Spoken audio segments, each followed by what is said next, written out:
welcome to Dimensional Analysis Part 2.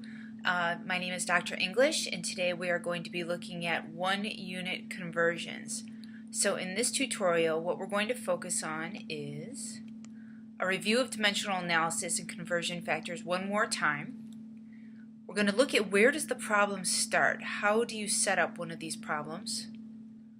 We're going to look at how to correctly use a conversion factor. Figure out where does the problem end? How do you know that it's actually done? Looking at that final answer and thinking to yourself, okay, this makes sense. That's always a big concern in dimensional analysis problems. Do we really know where we're supposed to end up? We're going to look at some one-step conversion examples. And finally, we're going to look at two multiple-step conversion examples. Let's review dimensional analysis and conversion factors one more time.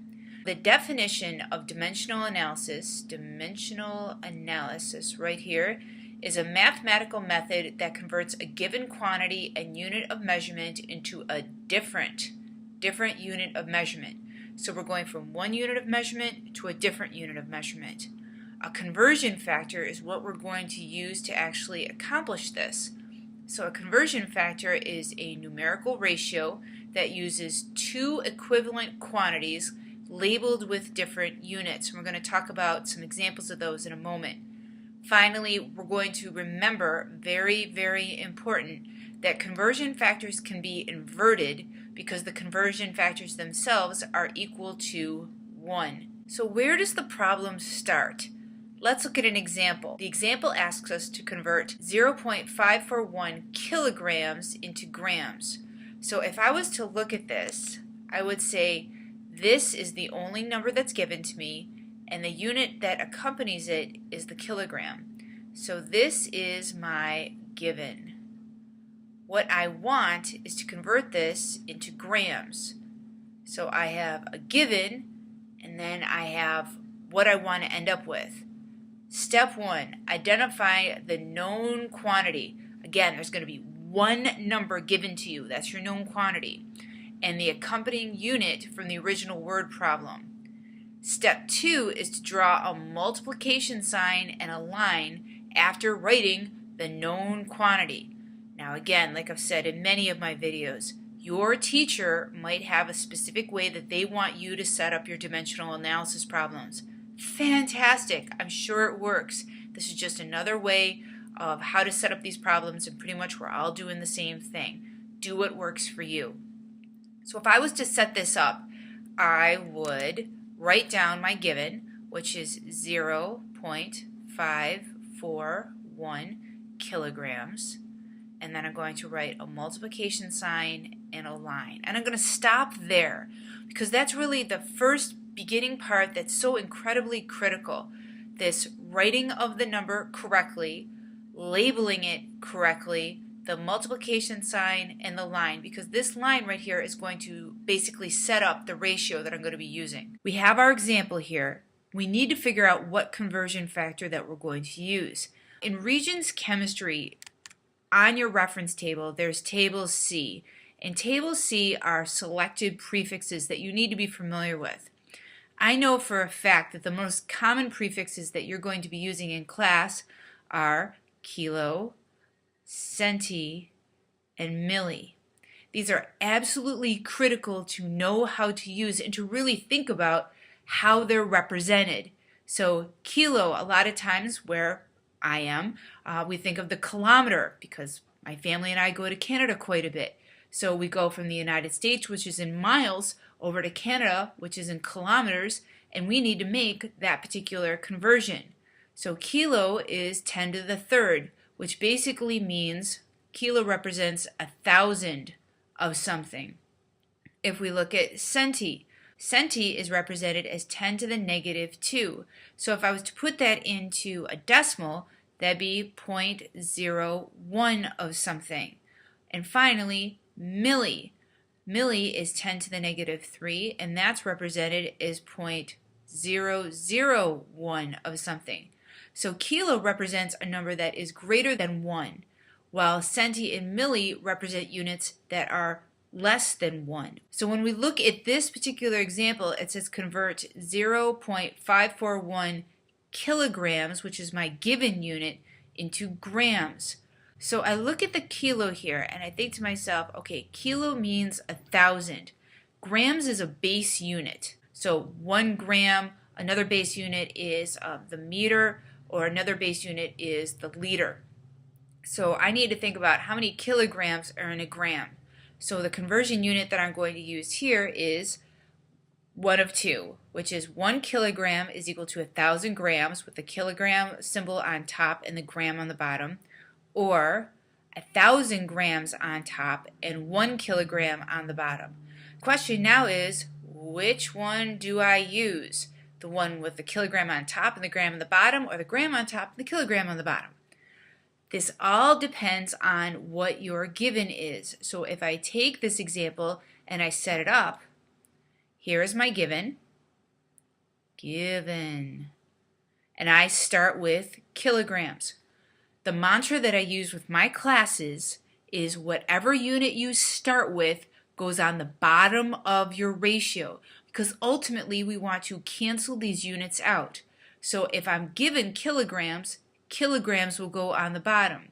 If I want grams, grams is going to go on the top, and that can all be represented in just a one-step conversion, because I know that there is 1,000 grams represented in 1 kilogram. Now remember, these conversion factors like you see right here can be inverted. So if I had started with grams, grams would go on the bottom, kilograms would go on top.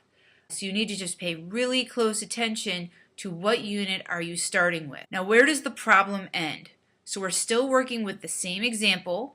I have it set up down here where, again, this is my given. I want grams because I'm converting this number of kilograms into grams.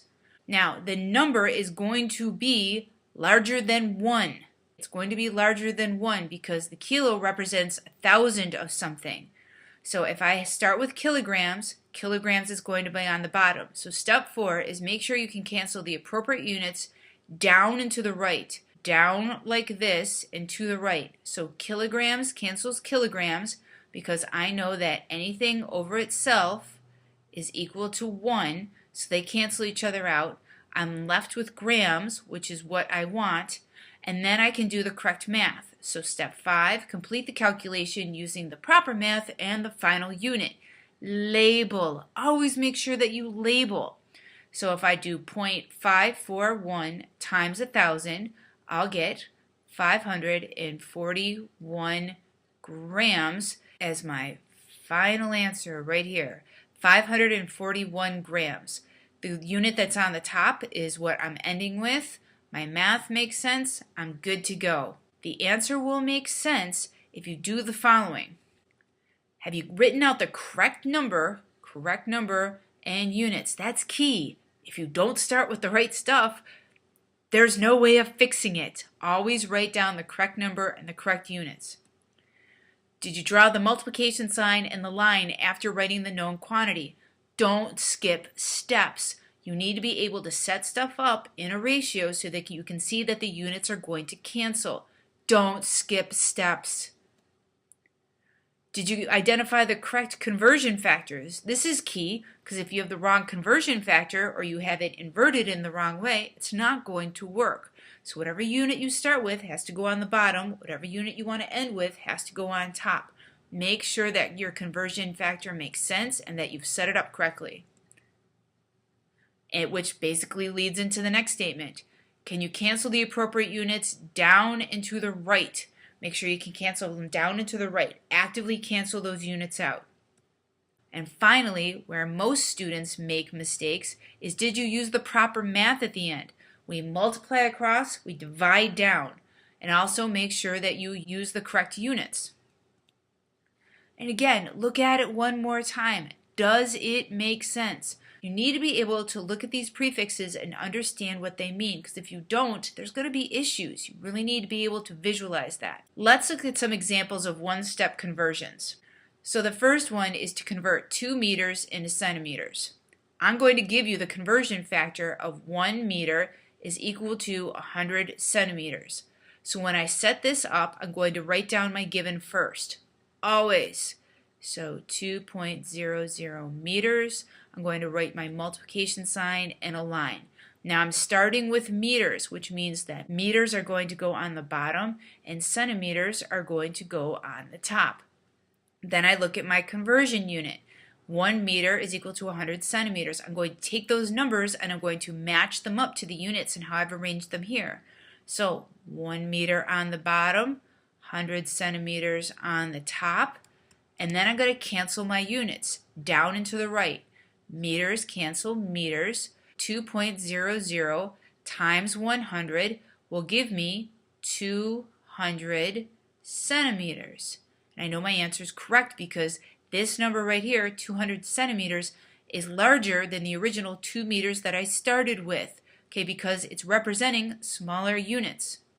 Let's look at the next example. Convert 15.6 inches into feet. And again, you should already know this conversion unit, but if you don't, there's 12 inches in 1 foot.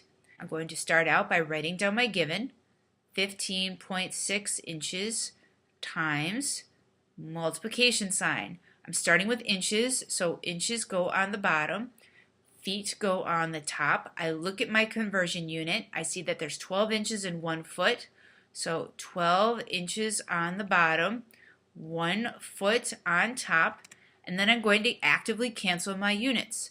Inches over inches basically is equal to 1. Then it's 15.6 times 1 divided by 12 is equal to 1.3 feet. Excellent. The key things here with these one-step conversions, you're only going to have one conversion factor. It's all neatly represented right here. Going to cancel down and to the right. Make sure that you label. Make sure that you start with the correct numbers. Let's look at some multiple step conversion examples. Now this is a little bit beyond the scope of the Regents Chemistry course, but if you're in honors chemistry, always helpful to have. So in this case, we're not just going to have one ratio. We're going to have multiple ratios. So again, I'm going to give you some conversion factors to work with. The first task is to convert 1.50 millimeters into kilometers. So millimeters is represented as m, and kilometers is represented as km. Now the base unit that both of these come back to is the meter. And the meter is right in between these two. Millimeters is smaller than a meter, kilometers is larger than the meter. So what I want to do is basically 2 steps. I want to go from millimeters to meters to my base unit, and then I'm going to go from meters to kilometers. Step 1, write down your given. 1.50 millimeters. I've written down my given, I've labeled it, I'm going to write a multiplication sign and a line. Now I need some conversion factors. You need to memorize these ones if you have not already, or you need to be able to look at table C of your reference table and figure it out. But for the sake of today, I'll give you the conversion factors. So the first thing I want to do is convert millimeters into meters. So I'm going to use this conversion factor right here.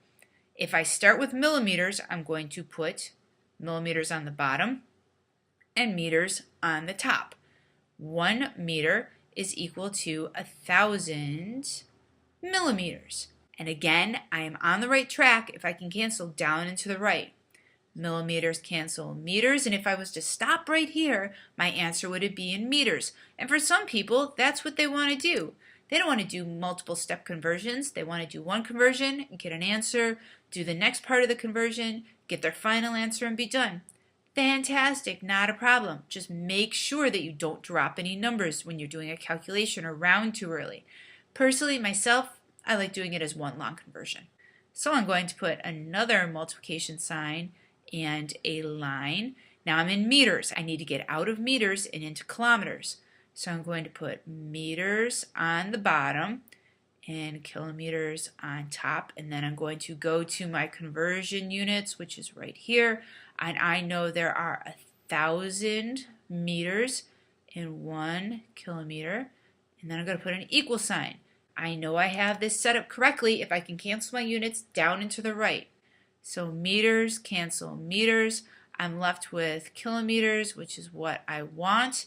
So I started with millimeters, I'm ending with kilometers, I'm good to go. The last thing that I need to do is do the correct math.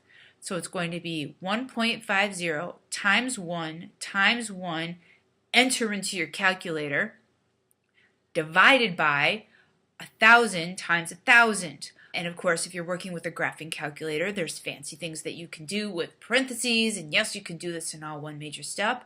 Just again, be careful of doing your math. So what is my final answer here? My final answer, if I do this, is 1.5 times 10 to the negative 6 kilometers.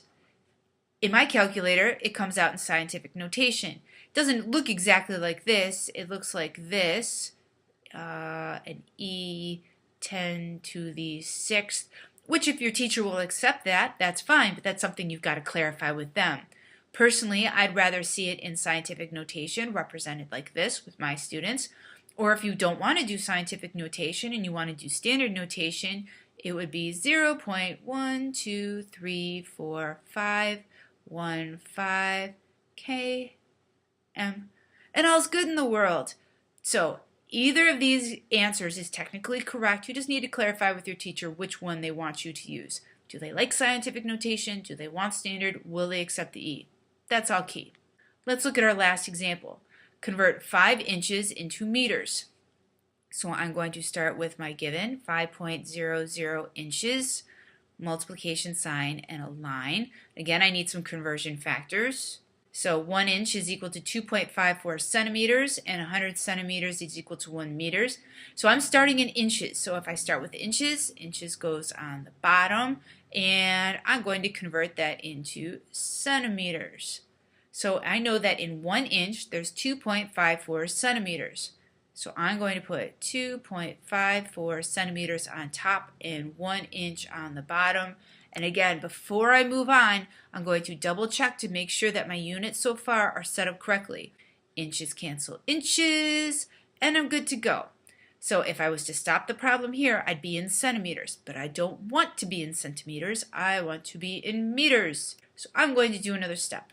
So another multiplication sign, another line. If I start with centimeters, centimeters goes on the bottom. I want meters on the top. And I know based off of reference table C or just general knowledge that there is 100 centimeters in 1 meter. And of course, I was also nice enough to give you that conversion factor over here. So here's a little equal sign. And again, I know I've set this up correctly because centimeters cancel centimeters. I'm in meters. It's all good. The sun is shining. The birds are singing. I can do my math now and I can be done with this problem. So I'm going to do 5.00 times 2.54 times 1 divided by 100, and I'm going to get 0.127 meters. And that's my final answer. So again, the final unit is the meters. That's where I wanted to end up. I've done my math correctly. Looking good. So what did we learn in this tutorial? We went over a review of dimensional analysis and conversion factors one more time. We looked at how to set up the problem, how to use a conversion factor, how to finish the problem, making sure that our answer made sense, looked at some examples of one-step conversions, and finally rounded it up with looking at some examples of multiple-step conversions. Need more help? Feel free to contact me. I'm always available. Hope this helped and have a great day.